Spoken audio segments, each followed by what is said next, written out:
Welcome to Mechanic. Today we have our 2016 BMW i3 and we're going to go over the process to reinstall our bumper. So if you needed to remove your bumpers, say replace your headlight housing, horn, anything that was behind here. So we show how you do that, and now we're going to go over how you would reinstall it. Couple things to note: when we put it back on, we want to make sure that we rehook our electrics for our headlight. That's our high beam and our turn indicator light. So we want to be able to do that on both sides. And then number 1, 2, we have a master connection here that is for all of the sensors.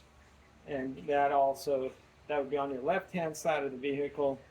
So that being said. So you go ahead and take your bumper skin and be able to bring it up to the vehicle. And we're going to bring it up through there.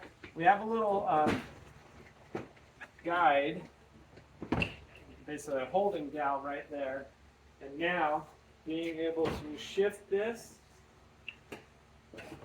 up and up in there, we've got that one situated pretty good. Go around the bottom. We need to pull it out a little bit and then be able to get that splash shield up under the bumper. And then over here, you see everything is lined up already for us, and install it in there. And then now with that install, now we can go ahead and start tightening the bolts.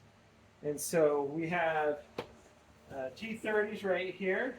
There's 4 of them that you tighten from the top down right here.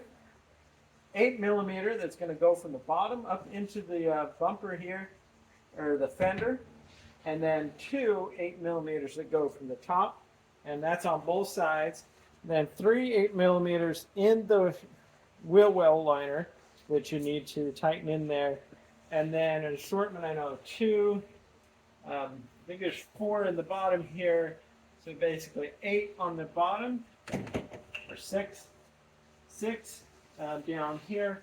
Tighten those up and get that splash shield up under the bumper, so it's not hanging down like this, but we want to have it up and under this bumper skin here. And then also we got to make sure we make our electrical connections before we close everything up.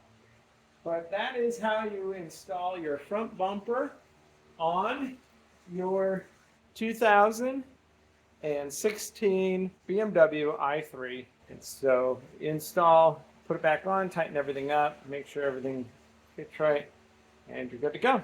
Thanks for watching Mechanic, where you can be the mechanic.